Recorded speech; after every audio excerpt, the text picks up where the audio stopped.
reba ko ufite intwaro zagufasha muri icyo kibazo. Niba ari ntazo, ukanguke uvuga uti wasanga nanjye narabaye nk'Abisirayeli bari badafite intwaro bajya kuzishakira mu banzi babo.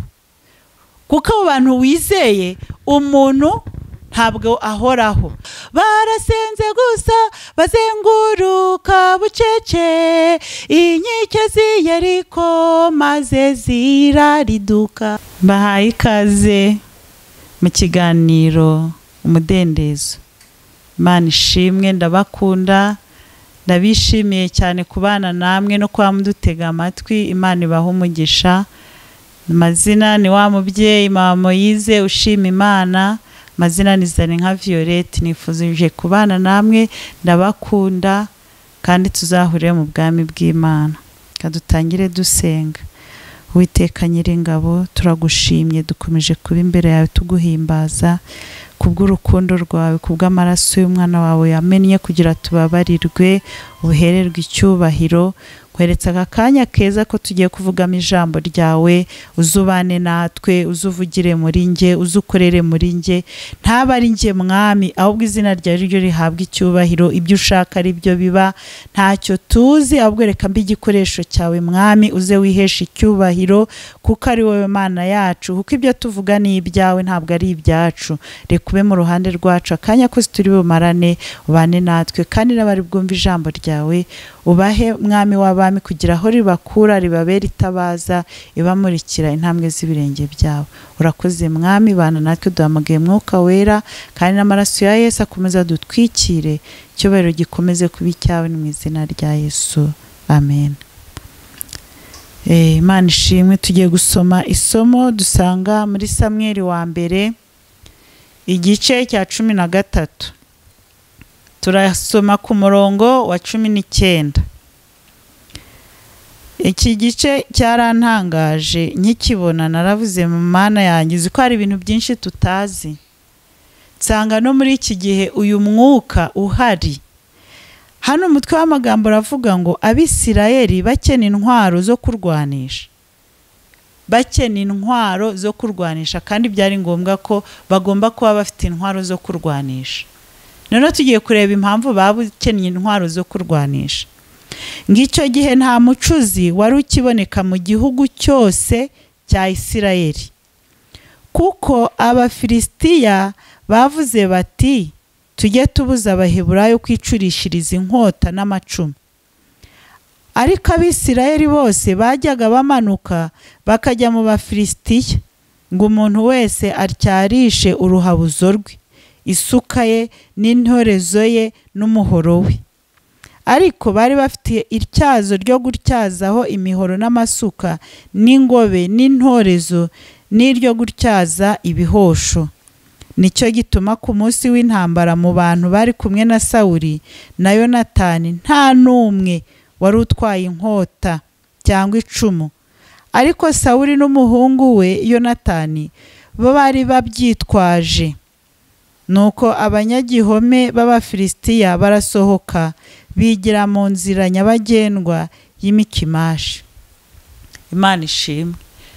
Ahangaha ibaza ukuntu igihugu kigomba kuba gifite intwaro, kandi noneho bababujije ngo kwicurira intwaro, ahubwo ngo bajye bajya kuzicura mu banzi babo. Igihugu cy'Abafilisitiya cyari igihugu gihora gihanganye n'abanzi babo, cyari igihugu cyahoraga gihanganye n'Abisirayeli. Mbese Abisirayeli n'Abafilisitiya bari abantu bangane b'abanzi, bari abanzi badahuza, bahora barwana, bahora baterana. Nta munsi n'umwe, nta gihe bagirana agahenge. Niyo wacagamo igihe ni imyaka runaka, ariko babaga buri gihe biteguye kurwana. Noneho mbwira ukuntu bajyaga gucurisha y'intwaro. Ese uwo muntu w'umwanzi urumva yari arabacuriye intwaro nzima? None igihe cyarageze bagiye kurwana basanga nta ntwaro nimwe bafite. Turabigereranya rero no muri iki gihe. Abantu muri iki gihe benshi ntibagishaka gusenga, ntabwo bagishaka gutwara intwaro z'Imana, bizerera mu bandi. Yahura n'ibibazo aho kugira ngo apfukama bibwira Imana, agahamagara ngo umuhanuzi runaka ngo nsengera, ngo nsenga. Nibyo pe, bagomba kugusengera, ariko se wowe intwaro ufite ni iri kunyuza muri iki kigeragezo urimo? ni iyihe ntwaro wishingikirijeho? Iyo tugiye gusoma hariya mu Befeso, ijambo riratubwira ngo uko mutwara intwaro zose z'Imana, kuko ngo tudakirana ngo n'abafite nk'inyama n'amaraso. None ninde muntu ukwiriye gutwara intwaro? Ninde muntu ukwiriye gutwara intwaro zose z'Imana? Ni umuhanuzi? Ni pasiteri? Ni bishopu? Ni umuririmbyi? Ni umuntu wese utuye kuri iyi si yemerewe gutwara intwaro zose z'Imana. Harimo ukuri, harimo gukiranuka, noneho harimo kwizera, ngo nibyo tuzajya tuzimisha imyambi ya wa mwanzi yaka umuriro. Kuko iyo ufite kwizera, ikigeragezo kiraza kigasanga urahagaze ukavuga uti nubwo uri kuntera ngo ndaburara, ndabizi ko inzara itaranyica. Ubwo urumva ubutsinzi. Niba wambaye ukuri bakaza bakakubwira ibinyoma, akavuga ati ariko nujya kwiba wanariho, bati oya, nzi ko Imana yanjye itera amapfa, ni nayo itera aho bahahira, izangaburira. Urumva iyo nta kintu ufite, nta ntwaro, Satani abona inzira. None ahanga tubonye ukuntu Abafilisitiya bananiwe gucura intwaro. Umunsi w'urugamba ruragera, rugeze intwaro nta nimwe bari bafite. B'Abafilisitiya biringiye nibo bari bagiye no kurwana nabo, nta ntwaro bari kuba. Niyo bari kubacurira, ntibari kubacurira zuzuye. None wowe udukurikiye, ni iyihe ntwaro ufite mu bigeragezo byawe? Nta muntu n'umwe kuri iyi si udafite ikibazo. Ushobora kuba ufite amafaranga ariko urugo rwawe rurimo ibibazo. Ushobora kuba ufite umugabo ufite amafaranga, mu bana harajemo ikigeragezo, uhuza n'umugabo ariko mu bana hakabamo ikibazo, bakana abana barwara, ibintu bidasobanutse. Cyangwa se mu muryango wawe witwara ute muri ibyo bibazo?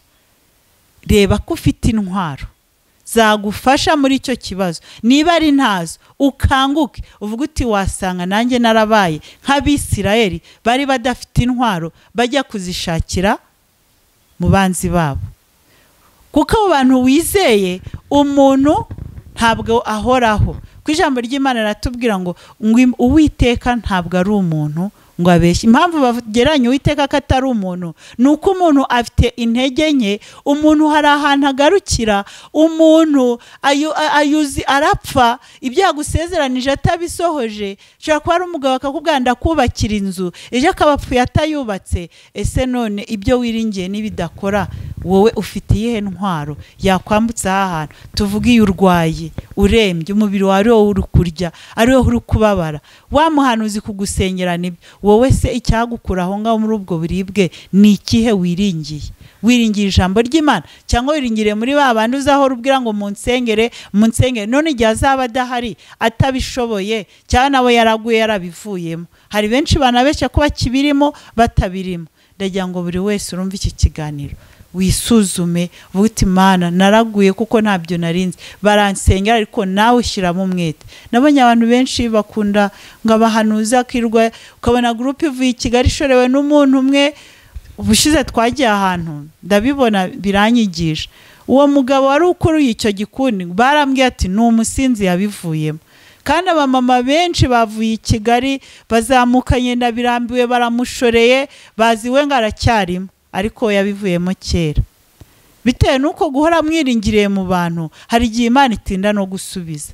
Ariko wowe upfukamye, kuko ari wowe uzi agahinda kawe, kubera ari wowe uzi umubabaro wawe, byatuma wa marira yawe ubwira Imana iyumva cyane kurusha ko wabinyuza ku wundi. Reka mbaye nk'urugero, nk'ubu ufite abana 5, noneho muri bo hakajya havamo 2, ukajya ubwira mukuru wawe nangwa murumuna wawe, tuvuge ukamwe genda umbwirire papa yuko nshaka ishati, genda ubwirire papa yuko nifuza umugati. Uri kubyumva?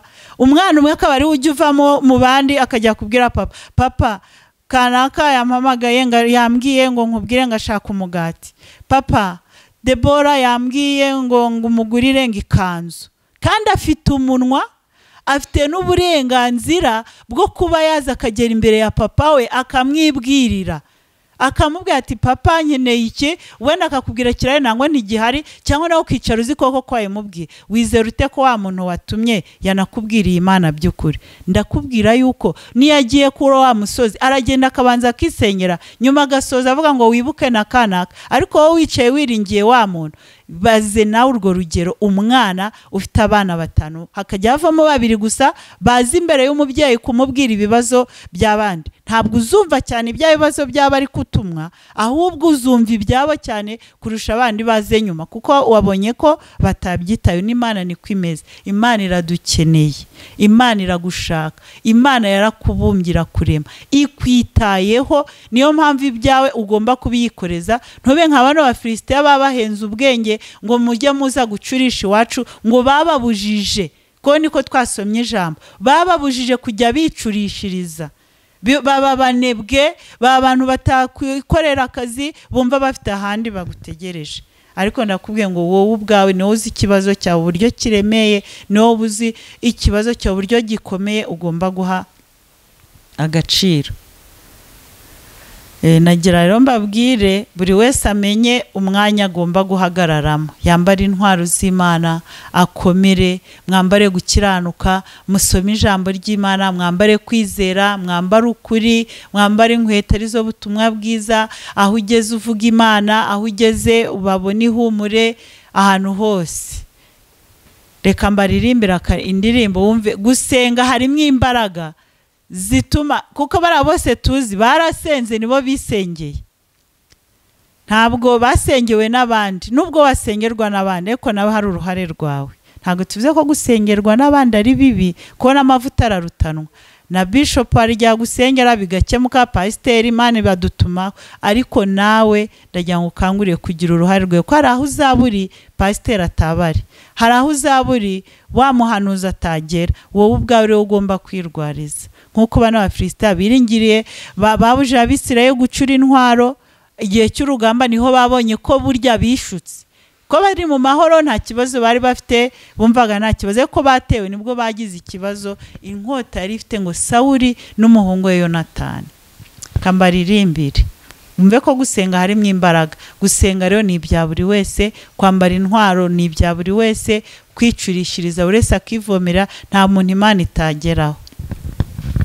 Ijyanye iyo ndirimbo no gusenga, igihe nzabonera amafaranga nzajya nsohora indirimbo zanjye. Mfite indirimbo nyinshi, nanjye ndi umuririmbyi, njya mpimba indirimbo nyinshi, ariko sindabona ubushobozi bwo kuzisohora, ariko nzi ko Imana izabikora.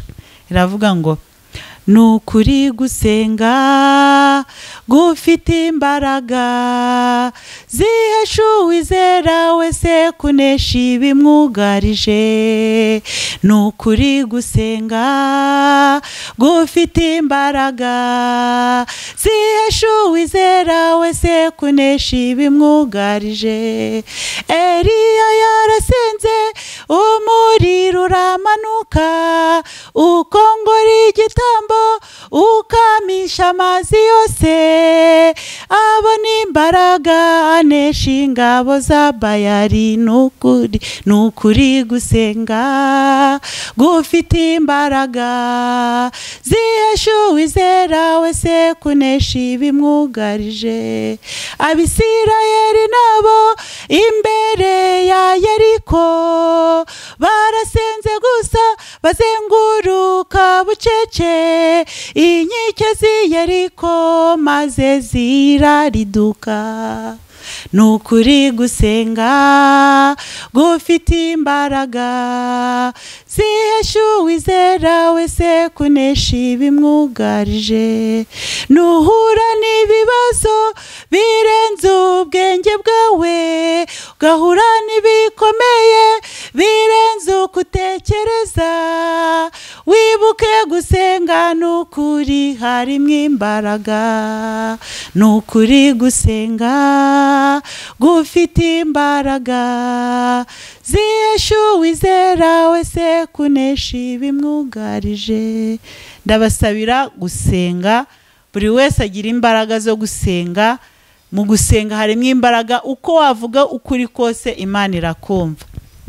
Ikindi kintu nababwira mu bintu utagomba gufatamo ibyemezo, igihe uzajya uraba ufite ubwoba, ntugafatemo icyemezo, ujye uceceka igihe wumva ufite ubwoba. Twabonye hano Yefuta yagize ubwoba bw'igitero cyari kigiye kuza, aravuga ngo Mana, ngo numfasha ngo iki gitero ngo kikarangira, ngo kizasohoka mbere, ngo nzakigutambira.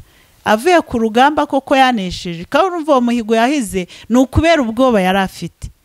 Haje umukobwa we kandi niwe wenyine ngo yagiraga, arangije bituma kuko yahize mu gihe kitari cyo, yari afite ubwoba, aravuga ati Mana, kwa kundi rero uri mu kigeragezo ugahiga, benshi bishwe n'imihigo bahize batahiguye, ngo Mana ngo nukuraho ngiki, ngo nzagukorera iki, ukibagirwa, Imana yagusubiza ntuhigure, bigatuma wifungira imigisha. Abantu benshi muhiga mugabanye, igihe ubabaye ujye uceceka ubwira Imana, igihe wishimye nabwo ujye wirinda guhiga. Wari n'igihe uhiga ibyo utazashobora gukora, ukabwira umuntu ngo nzaguha iki, igihe kandi cyagera ntukimuhe. Ibwo ku Mana wishyireho bariyeri. Igihe ufite ubwoba ujye wicecekera, ko tubonye ko Yefuta yagize ubwoba bituma ahiga nabi. N'Abisirayeli igihe bari bagiye kwinjira i Kanani, hamaze kuza batasi 12 bakababwira inkuru mbi, ubwoba bwatumye babwira Imana nabi, ngo iyi Mana ngiratwanga, itujyana iki muri kiriya gihugu, baritotomba kubera ubwoba bari bibaje abo Banaki, ngo bareba nini, ese tuzarwana nabo gute? Bituma Imana irakara, isezerano ibiriciyemo, iravuga iti mwongere muzenguruke, bihinda imyaka 40. Rero igihe tugira ubwoba ukaba wavuga ku Mana ukayibwira nabi, Imana igihe wahereye umbwira mu kibazo uzajya uhura nacyo, muzajye mwirinda gutonganya Imana.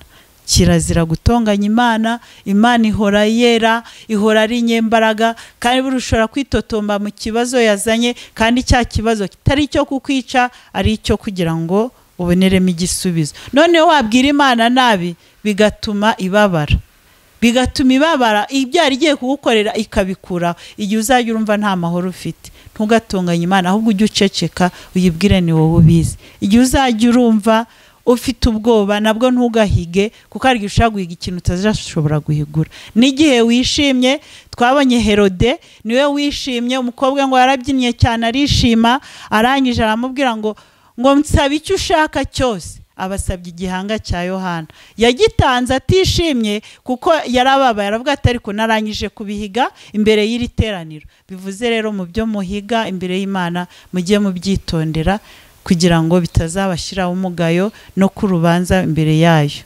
Rero Imana ibaha umugisha. Nayo magambo nifite kubabwira, musenge, mwambare intwaro zose z'Imana, mwirinde kuvuga ngo kanaka ni uzajya uhora nsengera, ahubwo nawe ubwawe wishakemo imbaraga, ukuri kose Imana irakumva, kandi uko yakuremye ikagushira ku isi ntabwo yagushiraho kubabara no kurira. Imana ibaha umugisha. Nimero yanjye ni 0781 450 186, 0781 450 186. Ushaka kumpamagara ngo dusengane wampamagara, ushaka kungisha inama naye kugira, ko nkanye ndi mukuru, abamama nabagira inama, abakobwa nabagira inama, n'izindi nyunganizi z'ibibazo mwambaza nabasubiza dufashijwe n'Umwuka Wera. Imana iduhana umugisha. Kadusenge. Uwiteka uri imbaraga z'abakwiringira, ubu bwoko bwumvira ijambo ryawe nubwo waremye. Ijambo ryavuga ngo waturemeye imirimo myiza, kandi ibintu byose Mwami ukora ni byiza. Twumvisha ijambo Mwami w'abami ngo Abafilisitiya babujije Abaheburayo gucura intwaro, bituma babacurira intwaro nabi. Igihe cy'urugamba basanga nta n'umwe ufite intwaro, bariraye.